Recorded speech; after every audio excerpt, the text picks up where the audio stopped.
Hello दोस्तों, स्वागत है आपका अपना YouTube channel Ramvilas study point पे। आज मैं फिर आप लोगों के बीच 20 क्वेश्चन का डिस्कस करने जा रहा हूं। और ये ध्यान रखें कि आप लोग जब पिछली वीडियो देखे होंगे तो सभी क्वेश्चन, ये 20 क्वेश्चन का नाम सिर्फ हम लेते हैं, लेकिन 20 के अलावे सभी क्वेश्चन पर और सभी ऑप्शन पर जो है हम डिस्कस करने की कोशिश करते हैं। चलिए शुरुआत करते हैं हम। पहला क्वेश्चन है, सिमलीपाल अभ्यारण्य किस राज्य में स्थित है? सिमलीपाल अभ्यारण्य किस राज्य में स्थित है? मध्य प्रदेश में, उड़ीसा में, राजस्थान में, गुजरात में? तो देखिए, इसको हम डिस्कस करते हैं। देखिए, आपको याद करना है किस ढंग से। कलर ये ग्रीन ले लेता हूँ मैं। देखिए, सिमलीपाल अभ्यारण्य जो है ये आपका उड़ीसा में है। उड़ीसा में जो है दो महत्वपूर्ण अभ्यारण्य है। कैसे याद रखेंगे? एक है सिमलीपाल अभ्यारण्य, सिमलीपाल अभ्यारण्य, और एक है आपका नंदकानन, एक है आपका नंदनकानन। कैसे याद रखना है? तो नंदन की बहन सिमली जो है उड़ीसा में रहती है। नंदन की बहन सिमली उड़ीसा में रहती है। ये दोनों जो है बाघ के लिए प्रमुख अभ्यारण्य है। तो सिमलीपाल अभ्यारण्य और नंदनकानन अभ्यारण्य कहाँ है दोस्तों?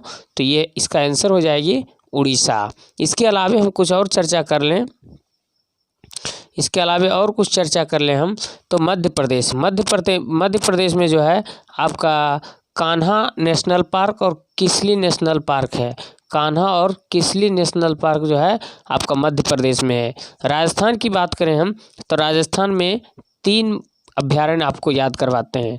पहला अभ्यारण्य आपको याद रखना है भरतपुर पक्षी विहार अभ्यारण्य। भरतपुर पक्षी विहार अभ्यारण्य क्या है? राजस्थान में भरतपुर पक्षी विहार अभ्यारण्य। अगला है आपका सरिस्का अभ्यारण्य, और उसके बाद आपको याद रखना है आपका रणथंभौर अभ्यारण्य। ये 3 अभ्यारण्य बहुत ही इंपॉर्टेंट अभ्यारण्य है जो कि राजस्थान में स्थित है। एक और ऑप्शन बचा हुआ, उसको भी देख लें। गुजरात में जो है एक महत्वपूर्ण अभ्यारण्य है गिर अभ्यारण्य। गुजरात में एक महत्वपूर्ण अभ्यारण्य है गिर अभ्यारण्य। तो ये क्वेश्चन पूछा जाता है गिर अभ्यारण्य किस राज्य में स्थित है? तो गुजरात में स्थित है। नेक्स्ट अगला है कि विश्व युवा दिवस कब मनाया जाता है? विश्व युवा दिवस कब मनाया जाता है? 22 मई, 22 मार्च, 22 अप्रैल, 12 जनवरी। तो देखेंगे, इस पर हम पहले डिस्कस कर लें। 22 मई को आपका मनाया जाता है विश्व जैव विविधता दिवस। विश्व जैव विविधता दिवस मनाया जाता है।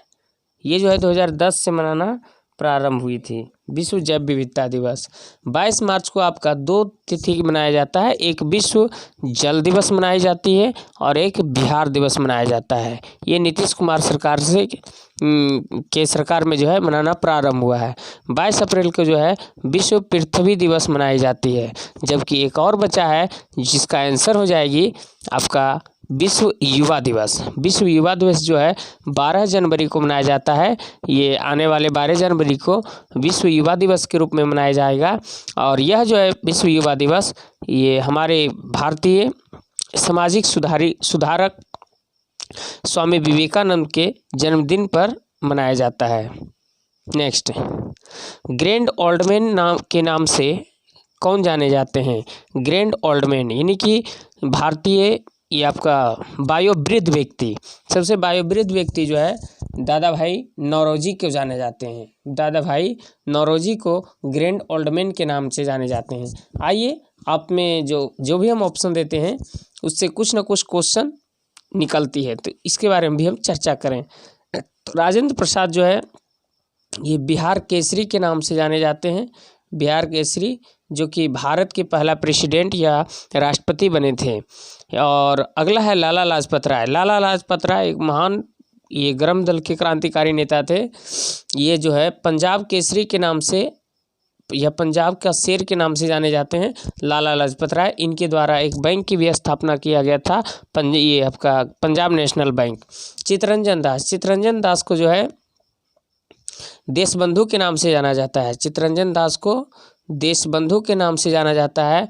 और जानेंगे हम कि ये जो चित्तरंजन दास और मोतीलाल नेहरू ने एक संगठन की स्थापना किए थे जिसका नाम था स्वराज पार्टी। स्वराज्य पार्टी, मैं मिटा के लिख देता हूँ, स्वराज पार्टी। चित्तरंजन दास और मोतीलाल नेहरू ने एक संगठन की स्थापना किए थे जिसका नाम क्या है, स्वराज्य पार्टी। स्वराज पार्टी की स्थापना ये जो है 1923 ईस्वी में किए थे। नेक्स्ट, भारत में पहला समाचार किसने शुरू किया था? पहला समाचार पत्र किसने शुरू किया था? तो इसका एग्जैक्ट आंसर हो जाएगी रविन्द्रनाथ टैगोर, दादा भाई नौरोजी, शिशिर कुमार घोष, इनमें से कोई नहीं। तो देखिए जेम्स हेक्की जो है पहला जो है आपका समाचार पत्र शुरू करने वाले व्यक्ति थे, जेम्स हिक्की। तो इसका आंसर जो है हो जाएगी डी, इनमें से कोई नहीं, क्योंकि जेम्स हिक्की के द्वारा 1780 ईस्वी में ये पहला समाचार पत्र बंगाल गजट छपा था, ये जेम्स हिक्की के द्वारा ये लिखा गया था। तो इसका आंसर हो जाएगी डी। शिशिर कुमार घोष की बात करें हम, तो शिशिर कुमार घोष का एक महत्वपूर्ण पत्रिका है अमृत बाजार पत्रिका, जो कि शिशिर कुमार घोष के द्वारा लिखा जाता था। नेक्स्ट, भारत में पहली बार जनगणना कब हुई थी? भारत में देखिए पहली बार जनगणना जो है लॉर्ड मेयो के समय में, लॉर्ड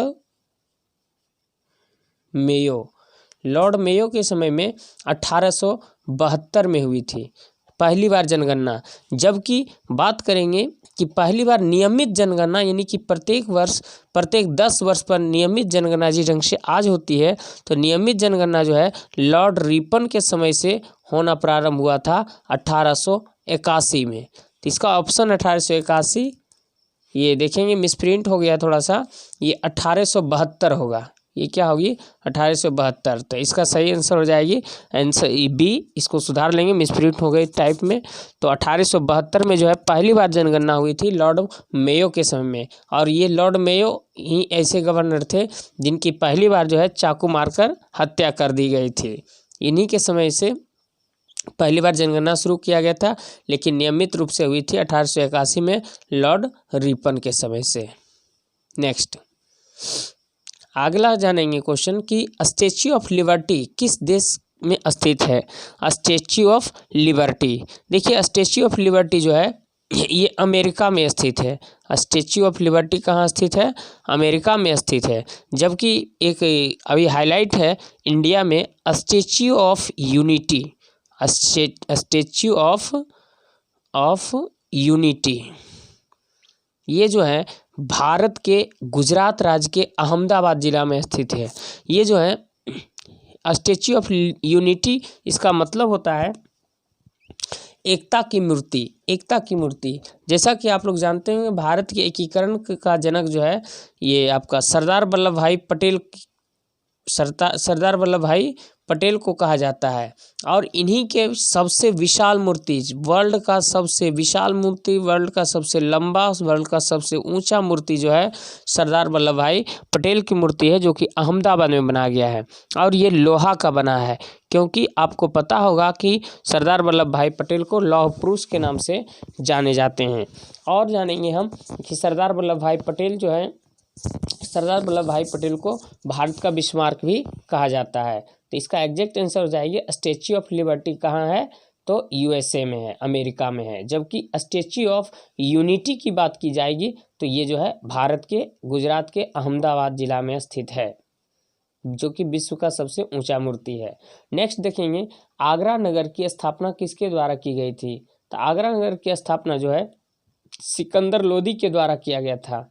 जबकि उदयन के द्वारा पटना नगर की स्थापना की गई थी। पटना का प्राचीन नाम पाटलिपुत्र है, जबकि पटना जो है बिहार की राजधानी है। नेक्स्ट, अगला है अशोक के शिलालेखों में प्रयुक्त भाषा क्या है? तो अशोक के शिलालेख में प्रयुक्त भाषा जो है प्राकृत भाषा से अशोक के शिलालेख लिखा गया था। अशोक राजा 7 शिलालेख ये लिखवाए थे। नेक्स्ट,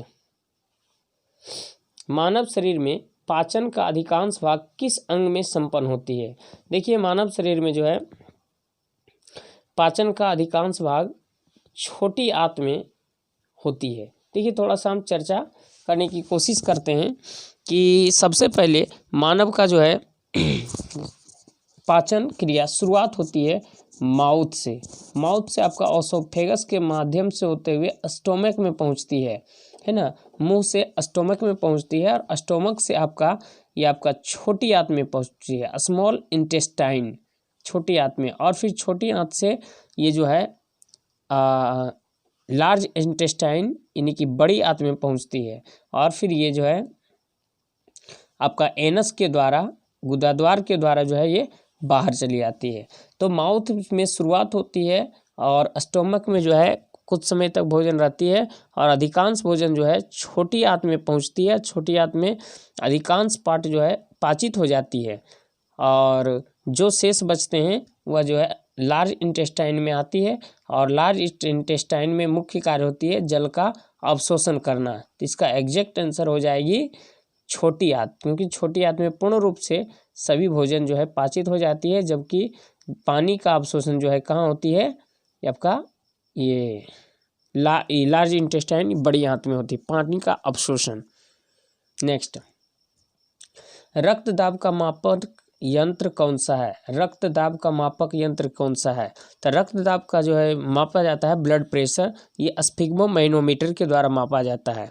जबकि एनीमोमीटर की बात करें हम, एनीमोमीटर जो है पवन की गति को मापने में उपयोग किया जाता है, यानी हवा की गति को मापने के लिए एनीमोमीटर का प्रयोग किया जाता है, जबकि ब्लड प्रेशर को मापने के लिए स्फिग्मोमैनोमीटर की उपयोग किया जाता है।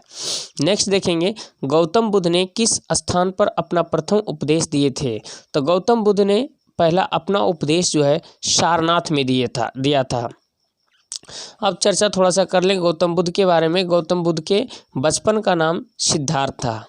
गौतम बुद्ध जी के बचपन का नाम सिद्धार्थ था। इन्होंने एक धर्म की स्थापना की जो कहलाया बौद्ध धर्म। बौद्ध धर्म के संस्थापक कौन थे? गौतम बुद्ध थे। और इनका जन्म जो है लुम्बिनी नामक गांव में हुई थी। जन्म पंजाब में पड़ता, नेपाल में पड़ता है। और कुशीनगर में इनका मौत हो गई थी, निर्वाण की प्राप्ति हुई थी, मृत्यु। तो ये गौतम बुद्ध का निर्वाण की प्राप्ति कहाँ हुई थी? कुशीनगर में। इनको ज्ञान की प्राप्ति कहाँ हुई थी? सारनाथ में उपदेश दिए थे। जबकि ज्ञान की बात आ जाए तो ज्ञान की प्राप्ति बोधगया में हुई थी, जबकि इनके जन्म हुआ था लुम्बिनी नामक गांव में। ये जो पावापुरी दिख रहा है आपको, ये पावापुरी जो है ये बौद्ध धर्म से संबंधित नहीं है, ये जैन धर्म से संबंधित है। ये जो है पावापुरी में जल मंदिर है और महावीर का निर्वाण स्थल है, यानी कि मृत्यु हुई थी पावापुरी में।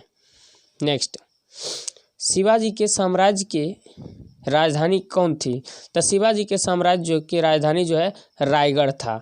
और शिवाजी की बात कर लें तो शिवाजी के माता का नाम जो है, ये आपका शिवाजी के माता का नाम, देखिए भूल रहे हैं, शिवाजी के माता का नाम जीजाबाई था, जीजाबाई। और शिवाजी के द्वारा जो है कई संधियां की गई थी। 1665 ईस्वी में सूरत की संधि कहलाई है। ये सब आगे सब्जेक्टिव क्लास में डिस्कस करेंगे। भारत में सर्वप्रथम रेलगाड़ी कब चली थी? भारत में सबसे पहले रेलगाड़ी जो है 1853 ईस्वी में चली थी। ऑप्शन नंबर डी हो जाएगी। डी लिखा गया नहीं है, ऑप्शन नंबर डी हो जाएगी, जो कि भारत में पहली बार रेलगाड़ी चली थी। ये आपका महाराष्ट्र के मुंबई से थाने तक चला था। मुंबई से थाने तक चला था। लॉर्ड डलहौजी के शासनकाल में चला गया था। लॉर्ड डलहौजी के शासनकाल में जो है रेल, डाक, तार ये सब की व्यवस्था किया गया था। नेक्स्ट, पंचायती राज की शुरुआत कहाँ से हुई थी? राजस्थान से, गुजरात से, आंध्र प्रदेश से, बिहार से। तो पंचायती राज का जो है शुरुआत हुई थी राजस्थान के नागौर जिला से। राजस्थान के नागौर जिला से ये जो है 1959 में शुरू हुई थी। नेक्स्ट, 1916 ईस्वी में लखनऊ अधिवेशन की अध्यक्षता किसने की थी? तो 1916 में जो है लखनऊ अधिवेशन की अध्यक्षता जो है अंबिका चरण मजूमदार ने किए थे। अंबिका चरण मजूमदार ने किए थे। जबकि एनी बेसेंट की बात करें हम, तो एनी बेसेंट जो है 1917 में अध्यक्षता की थी। 1917 में एनी बेसेंट ने अध्यक्षता की थी, जो कि भारतीय राष्ट्रीय कांग्रेस के प्रथम महिला अध्यक्ष थे। लेकिन ये भारत मूल के नहीं थे, ये आयरलैंड के थे। मौलाना आज़ाद जो है सबसे लंबे समय तक रहने वाले ये आपका राष्ट्रीय अध्यक्ष, भारतीय राष्ट्रीय कांग्रेस के अध्यक्ष थे। महात्मा गांधी की बात करें हम, महात्मा गांधी केवल एक ही राष्ट्रीय कांग्रेस में अध्यक्ष बने थे 1924 में बेलगांव अधिवेशन में। नेक्स्ट, रेहला किसकी रचना है? रेहला किताब उल रेहला इसका पूरा नाम है। किताब उल रेहला जो है इब्न बतूता के द्वारा लिखा गया एक कहानी है। ये जो है इब्न बतूता भारत में आया था मोहम्मद बिन तुगलक के शासनकाल में। मोहम्मद बिन तुगलक जो है दिल्ली सल्तनत के तुगलक वंश के एक महान शासक थे। ये इब्न बतूता मोरक्को के यात्री थे, ये भी कई बार पूछा गया है, मोरक्को के यात्री थे। नेक्स्ट, किस गवर्नर जनरल ने भारत में डाक टिकट को चालू किया था? जैसा कि अभी तुरंत देखे थे आप, रेलगाड़ी में हम चर्चा किए थे। तो डाक तार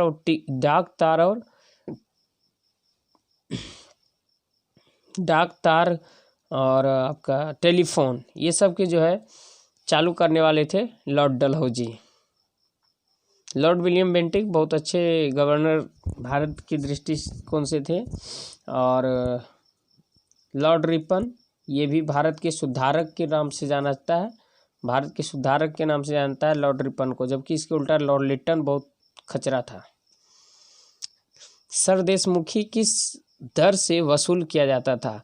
देखिए, सरदेशमुखी क्या है? सरदेशमुखी एक कर है, ये जो है शिवाजी के द्वारा वसूला जाता था। सरदेशमुखी कर जो है शिवाजी के द्वारा वसूला जाता था, जो कि नाम से ही स्पष्ट हो रहा है। सरदेशमुख 1/10 1/10 हिस्सा जो है टैक्स वसूला जाता था। इनके द्वारा 2 कर वसूला जाता था, एक सरदेशमुख, एक चौथ एक सरदेशमुख। 2 जो है कर जो है शिवाजी द्वारा ये आपका लिया जाता था। तो इसका एग्जैक्ट आंसर क्या हो जाएगी? 1/10। जबकि चौथ जो है 1/4 वसूला जाता था।